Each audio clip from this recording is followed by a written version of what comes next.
रामराज तिवारी जी, आम आदमी छोड़कर बीजेपी में जाने का सीधा सवाल, क्या कारण? देखिए, आम आदमी पार्टी छोड़कर बीजेपी में जाने का कोई सीधा सवाल जो आप करेंगे वो मैं कहाँ से बताऊं। हमारा तो विगत 2 वर्षों से बहुत परेशानी में घुटन महसूस कर रहा था। महसूस इसलिए कर रहा था कि पार्टी मुझे जो है यूजर की तरह पूरी दिल्ली में पूर्वांचल बेल्ट में बराबर यूज कर रही थी। जनसंवाद के रूप में पब्लिक में पूरे 70 विधानसभाओं में मुझे यूज किया गया। मैं कई ऐसी विधानसभाओं में गया जहां जाता था तो पीछे से मुझे कहा जाता था कि जरा ये माथे का चंदन पोंछ लो। तो मुझे बहुत तकलीफ होती थी कि मैं ब्राह्मण आदमी हूँ, जो चंदन लगाया हूँ कैसे पोंछूं इसको। तो जहाँ मुस्लिम एरिया में जहाँ मेरी मीटिंग लगती थी मैं जाता था, तो वहाँ पर मुझसे जो है 2017 से मैं परेशान हूँ। तो ये देखिए आप कि 2017 और 2020 से मैं अनवरत घुटन महसूस कर रहा हूँ, सिर्फ इसलिए कि चलिए ठीक है, ये हमारे आका हैं, जो भी है स्तंभ है, ठीक है, अपना पड़े हुए हैं, कोई दिक्कत नहीं है। लेकिन अब धीरे धीरे जो है ऐसी स्थिति आ गई कि लोग हमको संघी संघी कह के पुकारने लगे। लोग हमको कहे तो ब्राह्मण है, तो संघी है, ये तो ये है, ये तो ये है। हम बर्दाश्त से बाहर हो गया। आपको बताएं कि कहीं भी लोग जो है मुझे, हमारी ही पार्टी के लोग, आम आदमी पार्टी के लोग कभी भी सीधी नज़रों से नहीं देख रहे थे। हमेशा यही सोच रहे थे कि ये तो बीजेपी का है, बीजेपी का है। दिल में बहुत दर्द था।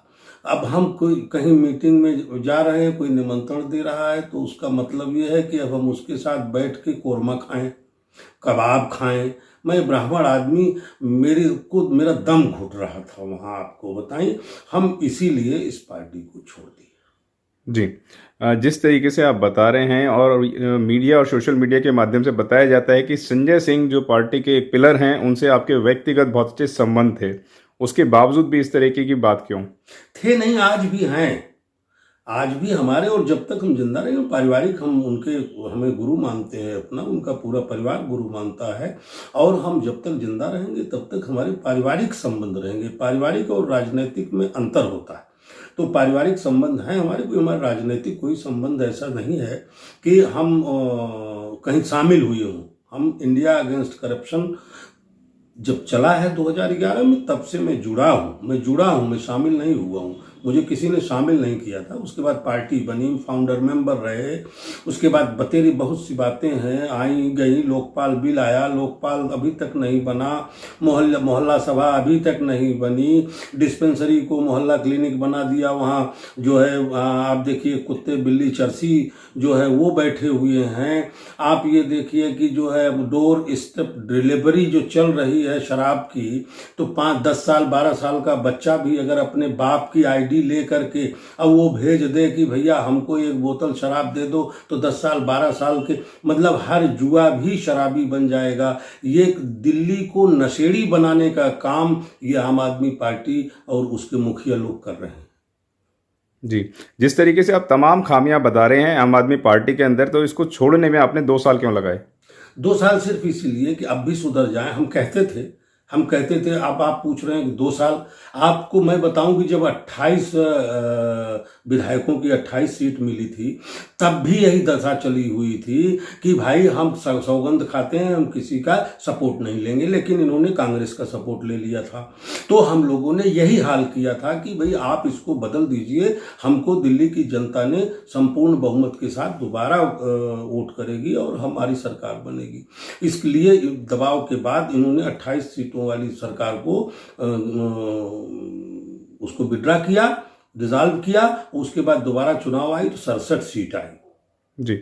कई मंचों पे आपने बोला है अब की बार निगम में सरकार आम आदमी पार्टी की, तो अब क्या आप अपने नारे को बदलेंगे या किस तरीके से आप बीजेपी के साथ जोड़ेंगे? तमाम लोगों के साथ आपके वादे भी हैं, तमाम लोगों को आपने समर्थन भी दिया है कि आम आदमी पार्टी में आए, तो अब किस तरीके से लोगों को परिवर्तित कर पाएंगे? नहीं नहीं, देखिए, ये जो निगम का चुनाव है, ये है जमीनी स्तर का चुनाव, ये है प्रधानी का चुनाव। हम तो बार बार कह रहे हैं, हमारा आप जो भी वक्तव्य है उसको उठाकर देख लीजिए। हमारा वक्तव्य जो है, जो अच्छा काम करेगा हम उसकी बात को जरूर रखेंगे। अब यहाँ पर जो है, अभी हम कई जगह, हमारे पूरी दिल्ली में हम घूमे हुए हैं और पूरी दिल्ली में लोग जानते हैं मुझे और सम्मान देते हैं मुझे, विशेषकर पूर्वांचल समाज।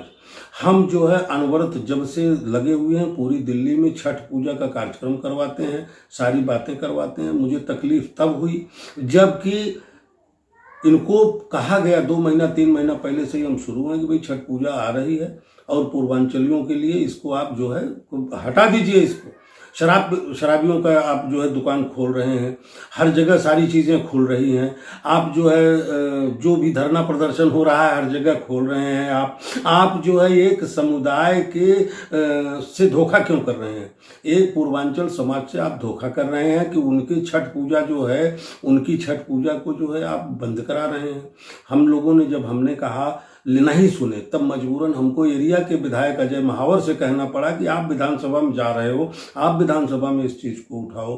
तो अजय महावर ने, माननीय अजय महावर विधायक ने फिर माननीय सांसद मनोज तिवारी से कहा, मनोज तिवारी ने फिर चिट्ठी लिखा मनीष सिसोदिया को, मनीष सिसोदिया ने फिर चिट्ठी लिखा एलजी को, पहले क्यों नहीं लिखा, फिर चिट्ठी लिखा एलजी को। लेकिन उसके बाद फिर मनोज तिवारी और आदेश गुप्ता जो प्रदेश अध्यक्ष हैं भारतीय जनता पार्टी के दिल्ली के, इन लोगों ने जाके धरना प्रदर्शन किया सिविल लाइन में सीएम हाउस के सामने, यहां तक कि मनोज तिवारी के सर में चोट भी लग गई, 2 दिन अस्पताल में भी रहे।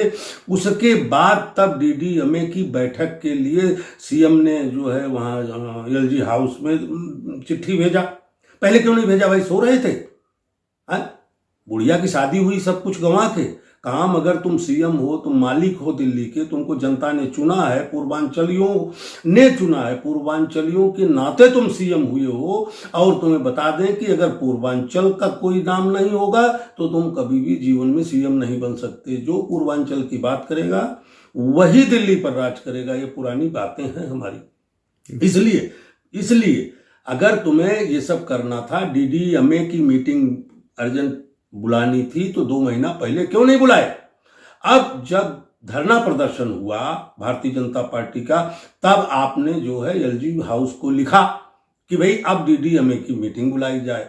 चलो जी, डीडीएमए की मीटिंग बुलाई गई, तो किसके कहने पर बुलाई गई? आम आदमी पार्टी के कहने पर नहीं बुलाई गई, वो सिर्फ धरना प्रदर्शन के नाते भारतीय जनता पार्टी के बुलाई गई।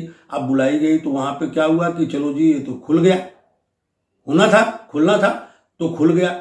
जब बार बार ये कहा जा रहा है कि भाई साहब आप पूर्वांचलियों का अपमान मत करिए, लेकिन मैं ये देख रहा हूं कि पूर्वांचलियों का विशेष अपमान हो रहा है आम आदमी पार्टी में। जो हमने पूर्वांचलियों को जोड़ा था, पूरी दिल्ली में पूर्वांचल को ये किया था, वो जो है आम आदमी पार्टी जो है सख्त विरोधी है पूर्वांचल की। इसलिए मेरा दिल जो है वो बहुत दुखी हुआ, और जब दुखी हुआ तो मैं इस पार्टी को छोड़ के भारतीय जनता पार्टी में चला। आगामी रणनीति क्या रहेगी आपकी? आगामी रणनीति हमारी पूरे आने वाले 2022 में 272 वार्डों में हमारी बात हो रही है, फोन आ रहा है, और अभी ज्वाइनिंग हमारी शुरू होगी। हर वार्ड से कम से कम 2-2 हजार 3-3 हजार कार्यकर्ता जो भी है वो ज्वाइन करेंगे। हमारी बराबर बात हो रही है, और मैं यही पोल खोल जो है ये सब बताऊंगा, सारी व्यवस्था बताऊंगा, पूर्वांचल के साथ कितना बड़ा विश्वासघात हुआ इसको बताऊंगा, और दिल्ली में नगर निगम 4थी बार भारतीय जनता पार्टी की ही बनेगी।